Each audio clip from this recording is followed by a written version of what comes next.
Hello world, welcome to Climate Change Emergency Protest number 267. This is January 5th, 2024. I think it's January 5th.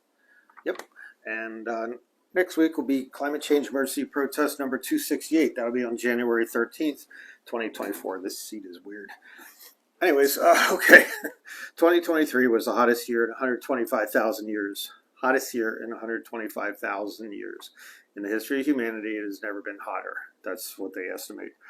Carbon dioxide is the highest in 14 million years. So eventually it'll be the hottest in 14 million years once the temperature catches up to the carbon dioxide. And at 65 million years ago, or 64 million years ago, most of life, a good portion of life, not most of life, a good portion of life was wiped out on Earth due to the asteroid impact and the resulting volcano eruptions sending CO2 in the atmosphere, let alone the fires that occurred. So that's where we're headed. With these people in charge around the world, whether it's in your political parties or any party, it doesn't matter. They're all hell-bent on killing us, and they're going along with the system, and no one's changing it. People like myself look like crazy nuts for reporting these things, but these are facts. Okay, this is what's happening. Carbon dioxide right now is 423, 424 parts per million. Only 180 parts per million is safe. So we're so far out of being the safe zone, we're not even close to it. Not 350 parts per million. 350 parts per million is something made up, has no validity at all.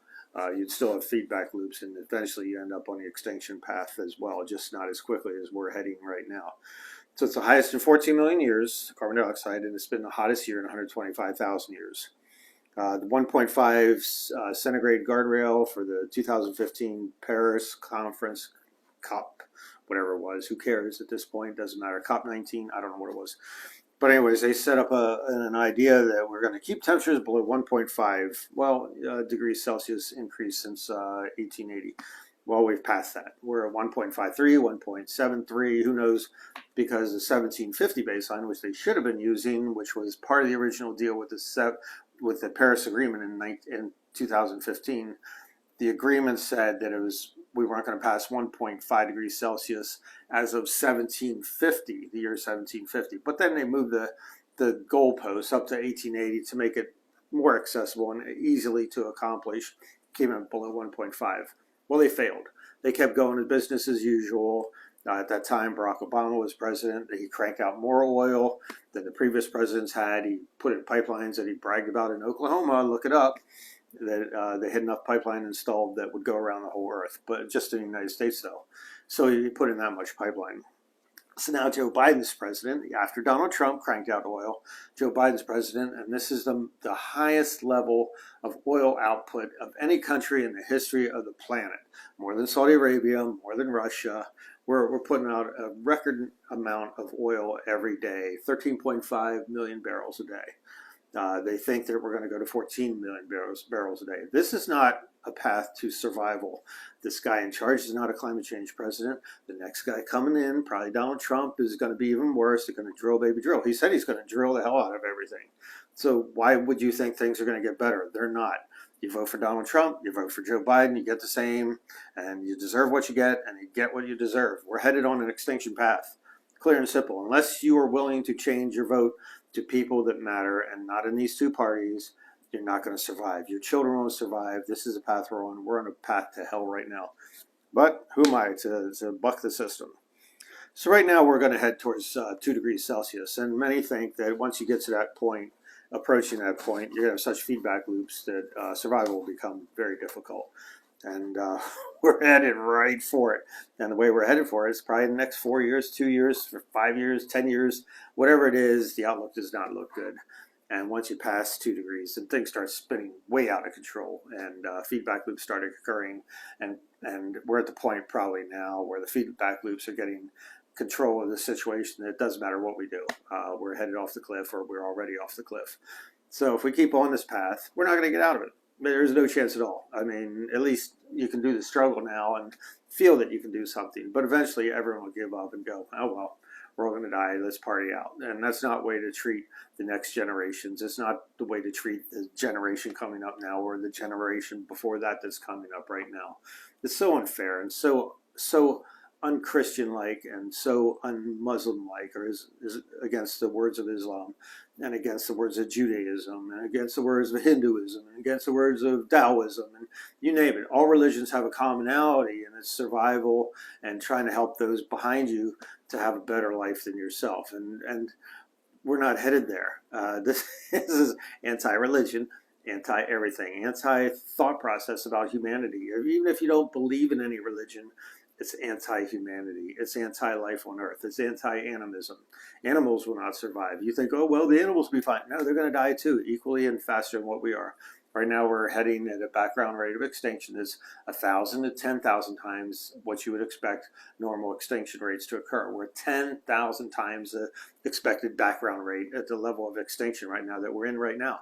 It's going to get worse and worse as we approach that barrier of 65 million years ago, heat-wise and carbon dioxide on the planet. We're going to see more and more extinctions. Eventually it'll be, hey, what happened to Joe? What happened to Tommy? What happened to Bill? Or Janice or whatever? They died. They died of starvation. They died of heat. They drowned. They ran out of water. Whatever they did, they had a landslide, you name it. This is where we're headed right now. Okay, I don't know why this isn't hitting home to people, why people aren't passing these videos, why people aren't going on to YouTube and checking out Environmental Coffee House, Paul Beckwith, Climate Emergency Forum, Facing Future, Extinction Rebellion, Roger Hallam, Kevin Anderson. These people are online right now. I'm online on YouTube. You can go down this Facebook page that I have, right, that you're on right now, my Facebook page, and check out everything that I've been posting. And these aren't conjecture. These are actual articles that are being presented by scientists and news articles and things like that. These are not made up things. We are on the wrong path for everything right now. But I don't know what to tell you. So the inertia, there's a certain amount of inertia going on right now. And it's almost impossible right now the way we're headed. And it's going to be impossible because these people in charge keep doing what they're doing and you're not stopping them. Okay, there are no talks. There's no people sticking their necks out like this and talking about it and looking like fools in the community. You got to quit worrying about what your friends and family and neighbors and everything going to think about you and start struggling for your immediate family and the survival of not only them, but yourself. If you're younger than I am, you're in big trouble. Okay, so there's inertia of the oceans as far as heating goes, hard to stop. The inertia of the glacier melt, hard to stop. And it just keeps going. It's like a freight train hitting, and you put on the brakes, and it's still going to keep impacting this, when it has a wreck. The inertia of permafrost keeps going to thaw. The inertia of carbon dioxide delay between the carbon dioxide level and temperatures catching up 20 years later. Right now, it is the year 2024. This is equal to, take 20 years off that, so this is equal to the year 2004 as far as carbon dioxide and the temperatures and all. So we're not even up to the iPhone era and the mass manufacturing by China.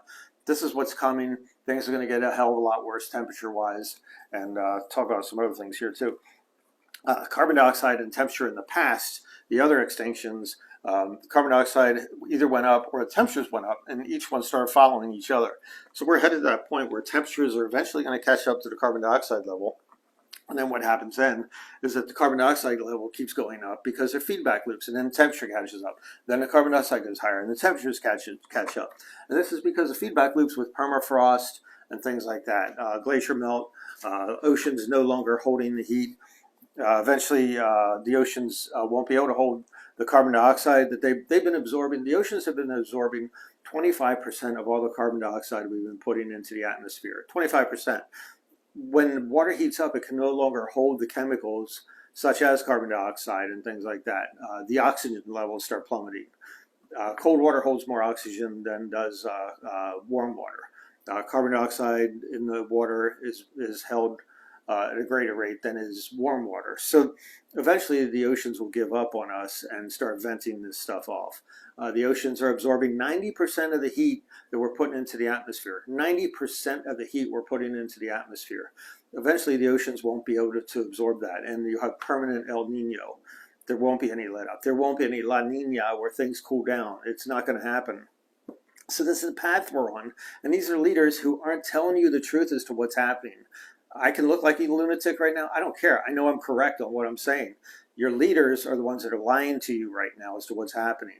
These are deliberate, straight up lies as far as not telling you what's happening, calling it a hoax, or actually like the other parties saying that things are okay, we're going along fine, and we're getting ahead of climate change while they're drilling the hell out of everything. So it doesn't matter whether it's that party or this party. They're all lying to you. Okay, they're on the path. We're all on the path of destruction. I don't know what their end game is. Maybe they're lizard people. Maybe they're aliens. I don't know. You can come up with all sorts of ideas why they're doing this. I don't have a clue. Maybe you have an idea what's going on. Feel free to comment as to what's happening, why they're doing this. So oceans, okay, or water in general, holds 4.23 the amount of heat compared to the air. Okay, if you have a gallon of water, it holds more heat than does the same gallon of air. Okay, so it holds 4.23 times the amount of that in heat. Well, the thing about that is that the Earth's temperature is between 15 and 17 degrees Celsius right now. If the oceans weren't here, temperatures would jump up from 15 degrees Celsius to 63 degrees Celsius. If you multiply 15 times 4.3, you get 63 degrees Celsius. If the oceans weren't here, that'd be 146 degrees Fahrenheit. That you might as well just fry eggs on cement and stuff. You won't survive too long. 95 degrees is the wet bulb temperature, where they feel that if you're exposed to that for too long of a period of time without some sort of help, air conditioning or water or whatever, or taking a bath, that you will die over time. Your body becomes stressed out. Yeah, there are people that survive that, but not if it's 95 degrees all the time for weeks on end, things like that. The body stresses out.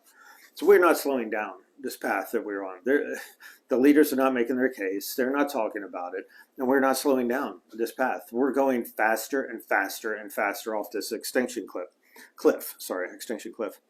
So no one's even trying. They're not even trying. They don't care. They're looking at you and laughing when they get behind doors. And I don't know what the motivation is for all this and why they're not trying. Makes no sense to me. The areas like our deep south here in the United States, the whole southern tier, largely denies climate change altogether, but yet they're the ones that are most affected by it, either through hurricanes, heat, drought, loss of crops, loss of life. I mean, major towns lost a lot of people last year due to heat, such as Phoenix, Arizona. You have towns being blown down, like Fort Myers, Florida, who's run by a crazy governor who says climate change is a hoax. He doesn't acknowledge it. Texas doesn't acknowledge it. You're run by a crazy governor there. Things are nuts as far as what's going on. You really have to step back and go, what is their motivation other than trying to make money? And you can't make money on a dead planet. You can't make money if there aren't people around to help you make that money. Everything collapses. So all politicians are not in outright panic. They should be in a panic right now. They should be making their case to you. This is what's happening. This is the truth. This is what we got to do. This is our plan. This is our goal. Okay, it doesn't require a whole lot of thought. A video like this, I'm just some amateur, and they could get on and actually show the reason why things are happening. They could have bullet points. They should be on every night telling you what's going on. The news media and all around the whole world should be mandatory instructed to broadcast constantly as to why we got to get ahead of this issue, but they're not going to. And a big impediment is world peace right now. You have wars going on in Africa, Middle East. You have wars going on with the Israelis and the Palestinians. It's not a war, it's a slaughter. It's an outright genocide. Call it for what it is. It's a genocide. And then you have the Ukraine issue going on with us against Russia and China and everyone else. These types of situations, you cannot get ahead with climate change until you have world peace. And you keep voting the same, you get the same. You got these bloodthirsty leaders in charge, whether it's in whatever country, whether it's the Islamic nations or the Jewish nation. I'm calling it Jewish nation. I'm saying Israel. Forget I said Jewish. This is a case of Zionism where it's Israeli first and the hell with everyone else. It's insane what's going on. So there's no action of substance going on. They say they're doing something, but they're not. 95 degrees, as I said, is fatal for humans. It's a wet bulb temperature. Let's see. We've used more fossil fuels in the last 30 years and produced more fossil fuels than has ever been produced ever in the history of humanity. In all of history. It's crazy what's happening. The United States is the #1 producer of oil and gas around the world. We're #1. You wouldn't suspect that the United States is #1, but they are. They beat out all the Saudi Arabia and Russia, as I said. What will happen eventually is crop yields will decline as heat rises. Heat goes up, crop crop yields decline, the nutritional value of the crops decline as well. We're losing topsoil. We've lost 70% of our topsoil since 1880.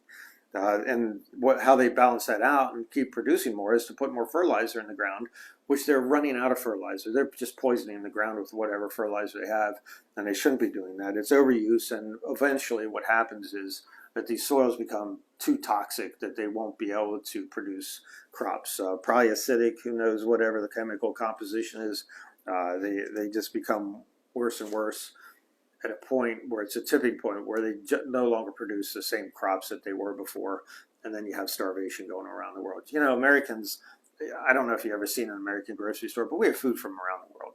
Everything's being brought in. We're things, the good times, let them roll. Let the good times roll, just like before the Depression in the 1920s. Yeah, let the good times roll. Everything's going along great. It's going to stop eventually. The trade will cease. And just like the AMOC circulation in the oceans, it will stop. And then you have a giant calamity going. You have starvation. People can't fathom this. All your money's in electronics in the bank. You know, you don't have gold coins or anything like that. Once the electronics go down or the governments collapse, you have no money. What are you going to do? What are you going to barter with? Your clothing that you have, give away the last of that just for a piece of bread? We're really on the edge of a precipice. And people aren't seeing this as what can happen, what can go wrong here.